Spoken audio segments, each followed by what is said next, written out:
Today I was requested by the apostle to share the message that I shared at Hosanna Baptist Church in Liverpool, Sydney, Australia. But I was just given like 30 minutes, so this is more of a gist.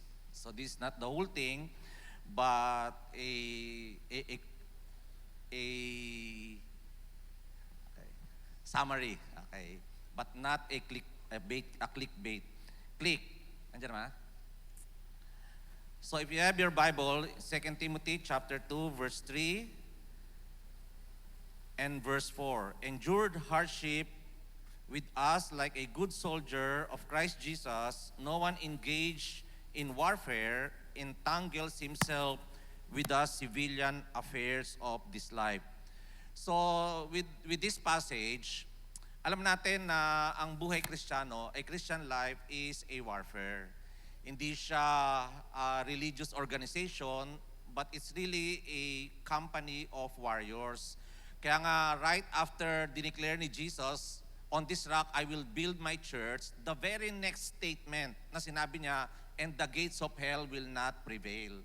So, nung tinatayo ng Lord ang church, He's actually building and raising a company of warriors.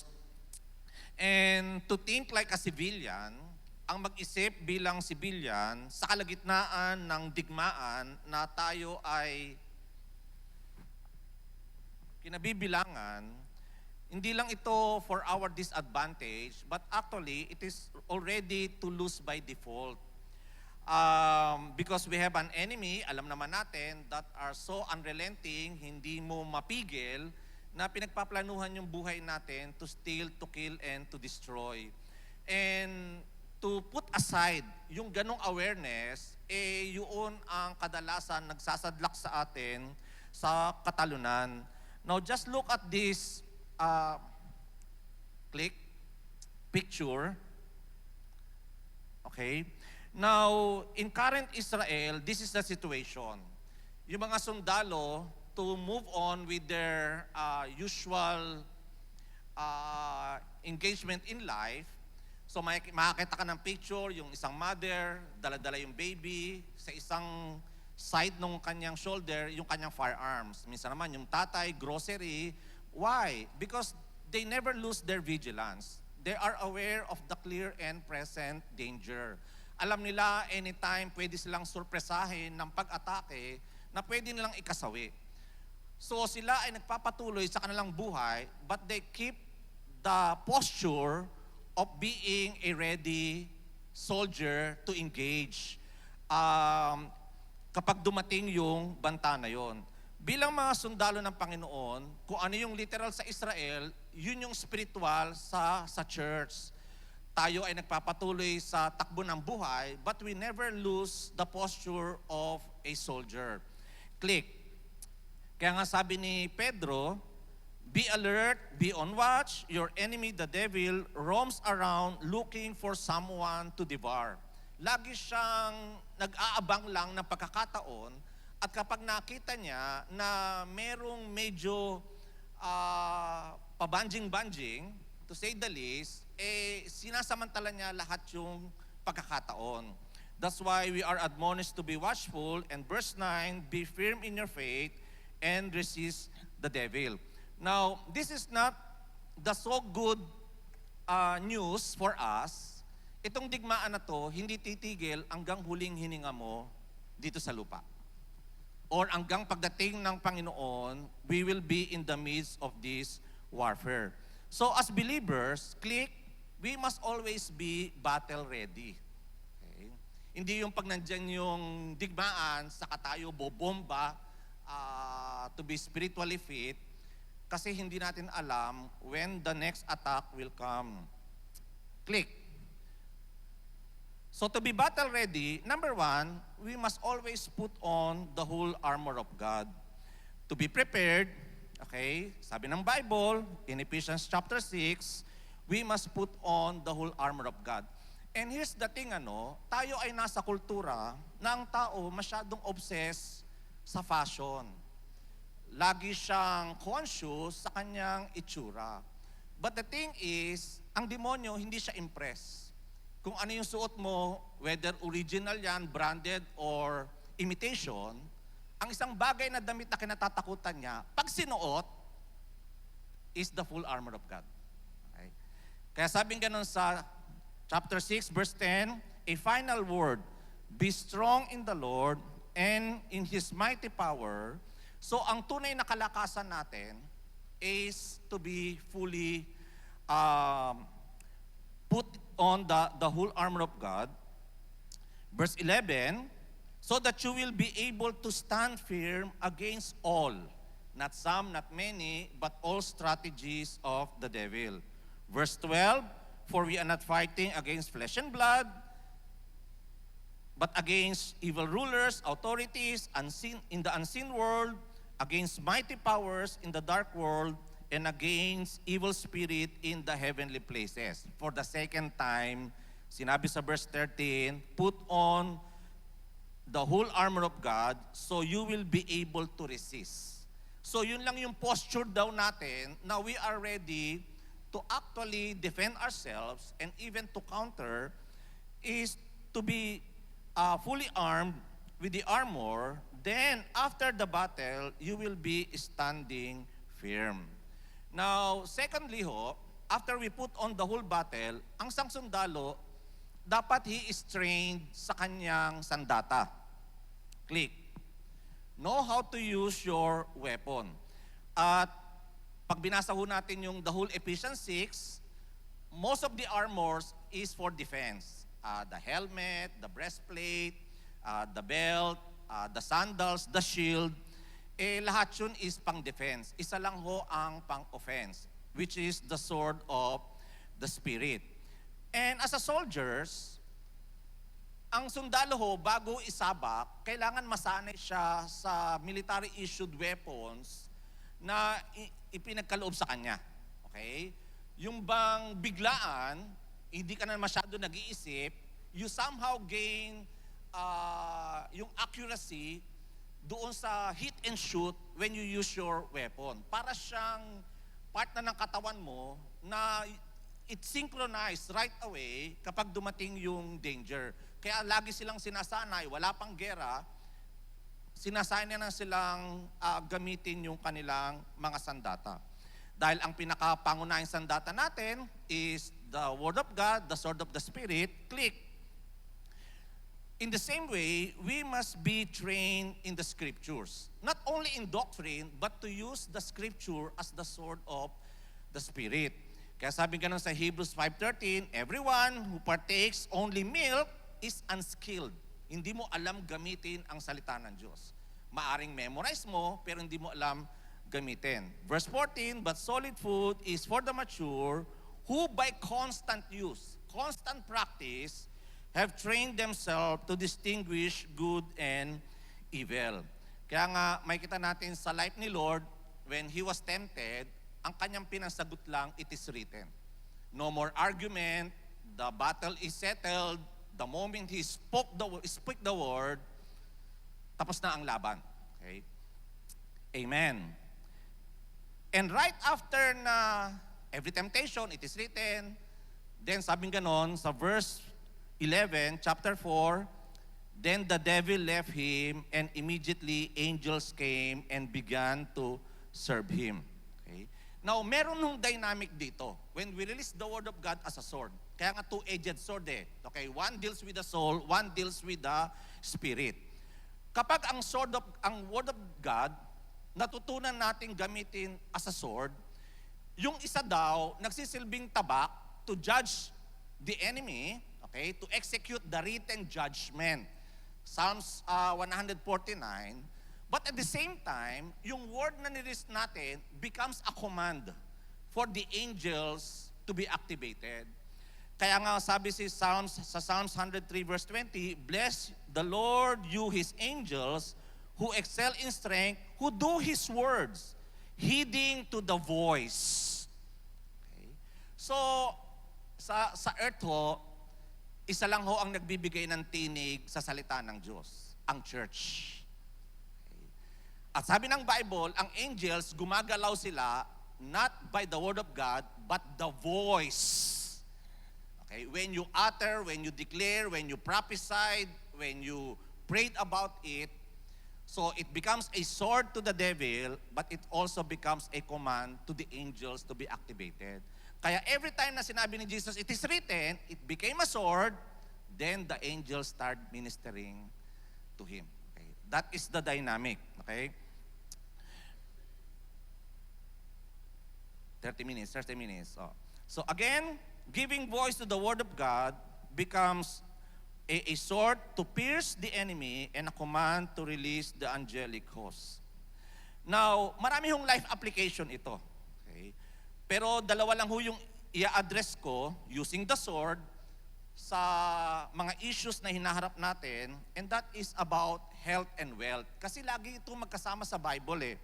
Halimbawa, yung 3 John 2, you prosper, that is financial issue, and be in good health. Health issue, pero nakakonect as your soul prosper in the Lord. Jeremiah 30, I will restore you to health, heal your wounds, says the Lord. Jeremiah 30 verse 17, pero pagdating sa 18, this is what the Lord, I will restore your fortunes. Okay, so concern yan si Lord, health and wealth. I will heal you, I will restore your fortunes. Jeremiah 33 verse 6, behold, I will bring health and healing. Physically na naman, I will heal them and reveal to them the abundance, okay, of peace and truth. So, how to use effectively the sword of God, the word of God, kapag inaharap natin yung health issues. Okay? Psalms 107 verse 20, God sent His word, and His word healed them and delivered them from destructions. Okay? And the thing is, minsan alam nga natin ang salita ng Diyos, pero minsan yan ang pinagtataka natin, parang hindi gumagaling. That's why we have to be trained in the, not only quoting verses, okay, but actually intentionally use it as a sword. Matthew chapter 8 verse 8, just say the word, and my servants will be healed. Verse 13, then Jesus said to the centurion, go your ways. The moment Jesus released the word, and his servant was healed that same hour. Okay. Verse 16, and many who were demon were brought to him, and Jesus drove out the spirit with a word, and healed not some, not many, but all the sick. Okay. So the word of God has authority over all kinds of disease, infirmity, physical problem. It is our skill of using it. Okay? Yung paano natin gamitin to, natutunan natin effectively, gamitin ito, that produce the result, the miracle cure against all infirmities. At yung nakakakilala sa akin or heard my testimony, yung anak namin na pinanganak na baluktot ang paa, at sabi sa St. Luke's, lalagyan ng metal rod sa labas, tutornilyuhin sa labas, pipihitin para ma-rectify yung position ng kanyang legs. We have no budget para pa-undergo siya sa very complicated medical procedures. So we contended for the promises of God. So pagkatapos namin mag-fast, pinatanggal talaga namin sa Lord lahat ng doubt and fear and worries until we know that we know that we know the Word of God will produce its result. Doon namin hinarap yung anak namin and we speak to the bones. Then before our eyes, kusang gumalaw yung mga buto, walang operasyon na nangyari. So yung anak ko ngayon, naging ground crew stewardess sa United Airlines, at ngayon nandun siya sa New Zealand. Amen. Okay? Kaya nga, pag may sakit, pray ka lang ng pray, declare ka lang ng declare, until you learn how to wield the sword. At the day before we fly back from Sydney, pauwi sa Pinas, so mayroong isang Pilipina, nagkaroon ng car accident, naputol yung kanyang veins dito. Okay? At sooner na-realize naputol din yung bones niya. 3, 4, 5 ata na vertebrae. So nilagyan ng metal, dinikit na lang. Okay? So hindi niya na namumove kasi nakadikit na yung buto, parang pinako nung metal. Tapos pinadaan siya sa maraming stem cell procedures. So nagkaroon siya ng suicidal tendency. Hindi niya na mataas yung kamay niya. Kung mag-move siya, ganyan na lang. So we have given the opportunity to release to her the Word of God. We speak to the bones, we speak to the metals. Sabi ko, sister, nakakalima na for the glory of God, yung mga metal nawawala sa katawan ng tao. Yung iba, nandun yung metal, but it acts and move like a bone. Para lalo makonfuse yung doktor, para ma-realize nila, it is really a work of God. Gawin ka ng Lord na pang-anim. Okay? Yung nawawala yung metal sa katawan. So after we pray, we check her out. Then to all her surprise, yung kamay na hindi niya magalaw, naitaas niya. Okay? Isang mayamang Pilipina sa Australia, very influential, gusto na magpastora after namin umuwi. Okay? So, bahala na si pastora mag-disciple sa kanya. So you see, it does not come that easy. May mga pinag-pray kami na matay, hindi gumaling, but we keep exercising, training ourselves in the Word of God to wield it as a weapons until na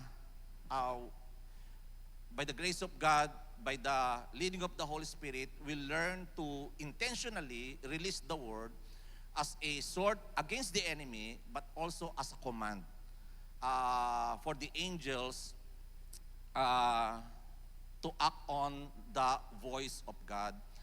At ilang minutes na lang, nasa Zamboanga kami, merong scoliosis, ganyan ganyan maglakad. So prior to that, meron kaming i-minister na may scoliosis din, instantly dumiretso yung likod. So sabi ko, this is nothing new, marami nang pinagaling si Lord na may scoliosis, pero this time, ganun talaga siya. Okay? So nung sina-challenge, sigaw siya na sigaw, pero na-feel ko, hindi siya nagsisynchronize doon sa kinocommand ko. So, sister, ikaw ba yan? Ako po. Ba't ka sigaw na sigaw? Ayan may dalawang angel sa likod ko, ginaganon daw yung buto niya. Kaya nakakaramdam siya ng konting pain, pero ini-straight ng Lord yung spine niya. So, nilet go ko na lang. I speak healing, angels do it as I release the voice of God. Then dumiretso siya without tawag dito. Ayun na yun. Okay. Mahirap pala pag puro may kasama kang nosebleed ako minsan. Amen. Now secondly, how to use the Word of God sa kakulangan. Okay? We prosper, be in good health. In the Biningi, Genesis chapter 1, in the beginning, sabing ganon, the earth was formless, walang hugis. The earth was empty, walang laman.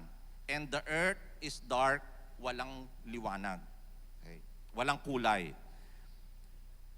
And the Holy Spirit is hovering over the surface of the water. Napansin niyo yun?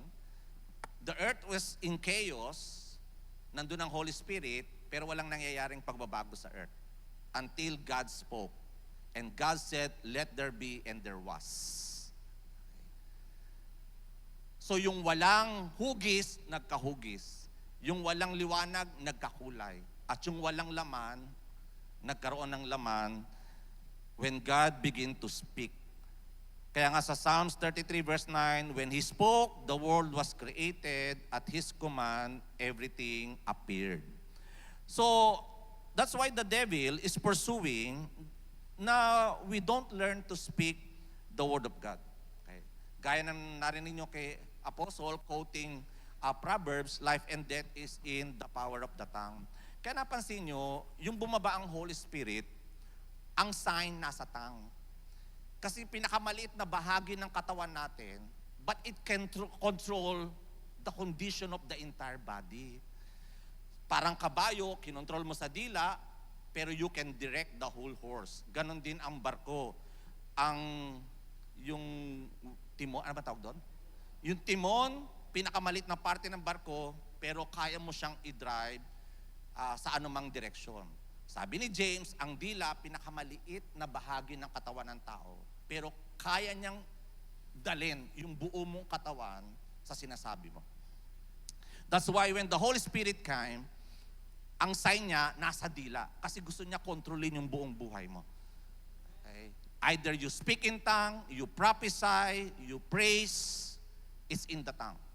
Okay? Because for God to control your whole body, your whole self, He must control your tongue. Okay? At ang nilalagay niya is Word of God. Pero sa heart mo na. And out of the abundance of the heart, you will speak. Okay? So, that happened kung ganun ang nangyari in the Beninggi, okay? Wala lahat, nagsalita ang Diyos, nagkaroon, we must declare or learn to declare intentionally the promises of God kung ano man wala sa buhay mo. Okay? Basta pinangako ng Lord, okay? So, Jesus answered, Mark 11, verse 22, and Jesus answered and said to them, have faith in God. So alam na natin to. For surely I say to you, whoever says to this mountain, be removed and be cast into the sea, and does not doubt in his heart, but believe that those things he says will be done to him, he will have what he says. Okay? So ang true nature of faith, kung ano yung lumalabas sa bibig mo. Okay? Kaya nga after tayo mag-pray, no, Lord, wala pong imposible sa iyo, nagpapagaling ka, nagpo-provide ka. Now, after you prayed, pakinggan mo paano ka magsalita. Okay? Pag ang salita mo, ganun pa rin, Diyos ko, mamamatay na ata ako, Diyos ko, di na ata kami makakabangon sa hirap, yun talaga ang faith mo. Kasi yun ang lumalabas sa bibig mo. Okay? That's why we must be filled with the Word of God, and we must be trained to release the Word of God intentionally as a sword against the enemy, but as a command for the angels to act. Okay? And in closing, sabi sa Bible, yung early church, yung first devotion nila, they devoted themselves to the apostles' teaching. Yung salitang devoted, nanggaling sa Latin word na kultura, means to cultivate. Okay? So cultivate yourselves in the Word of God. Okay? Doon ka maging devoto first and foremost. Then look what happened. After they cultivated themselves in the Word of God, look at their testimony. Acts chapter 4, verse 34, there was no needy person among them. Walang mahirap sa kanila. Financially. Pagdating sa chapter 5, lahat ng may sakit sa kanila gumaling. Ibig sabihin, walang may sakit. Okay? Walang mahirap, walang may sakit. They prospered and in good health as their soul prospered. How their soul prospered? They devoted themselves first and foremost to the apostles' teaching. Okay. Amen. Now we have the Word of God, nasa atin na ho ito. How we meditate on this day and night. Wala na si Moses, natatakot si Joshua. Sabi ng Lord, huwag ka matakot, Joshua. Si Moses ang nawala, hindi ako nawala. Meditate on my word. Day and night, and you will become successful. Okay? So if blessed are those, rather, whose meditation is in the Word of God day and night. They will be like trees planted by the streams of water. Their leaves will always be green. Their bear fruit in season. Whatever they do, prosper. So, di ba? Whatever they do, prosper financially. Pero sabi noon, their leaves are always green. That's health. They always bear fruit in season. That's health. Okay? So, two major concern. Yung concern natin, concern si Lord. Physically, financially, pero we are being given and trusted with the ultimate weapon, the Word of God. Sanayin lang natin. Okay? Paano to gamitin, and you will see yung Word ng Lord, hindi talaga babalik ng walang kabuluhan. But it will accomplish the purpose God sent His Word to your life. Amen? So, shall we pray? Nabit ko ba yung 30 minutes? Okay.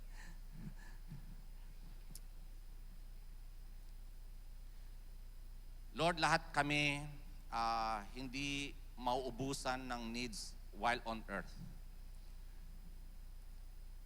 That's why, Lord, you have given us these precious promises.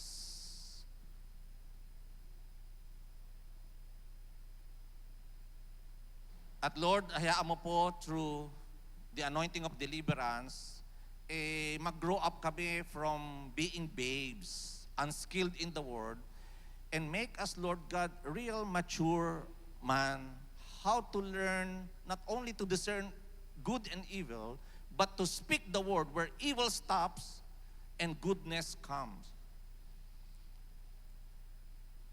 And as your word, Lord God, in our own lives, minister both to the soul and to the spirit, lahat ng work ng enemy in the soul, whether in the mind, in the emotion, in the will, Lord, i-heal mo po, i-transform mo yung unrenewed mind, at pagdating sa heart, we say, your will be done, not our will. And Lord, as our soul begin to prosper in you, through the word of God, through continuous encounter with you, the Holy Spirit guiding us into all truth. Lord, we will speak your word over our situation. Lahat ng may sakit dito, in the name of Jesus, be healed.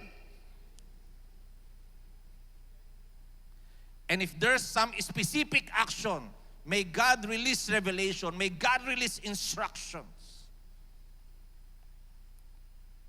But nevertheless, Lord, your will has not changed. You want us to be healed and restored health.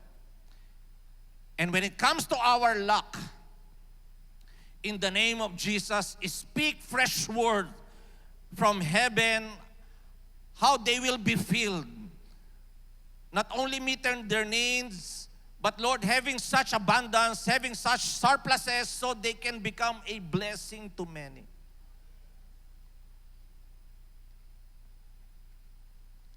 Lord, release strategies right now.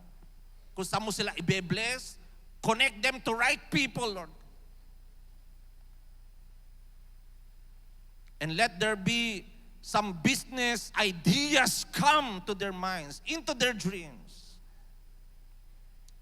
But for the meantime, Lord, they will speak blessing sa kanilang mga buhay, blessing over the works of their hands, in the city, in their going out, and in their coming in. Blessing will pursue them, even overtake them. Then we realize that it is you who has given us the power to get well, and so confirm your covenants to us. Hanggang, Lord, yung testimony ng early church becomes our testimony as we devoted ourselves into the Word of God. Wala ni sa amin ang mahirap o baon sa utang, at wala ni isa sa amin ang sakitin. All for your glory and honor, in Jesus' name. Amen and amen.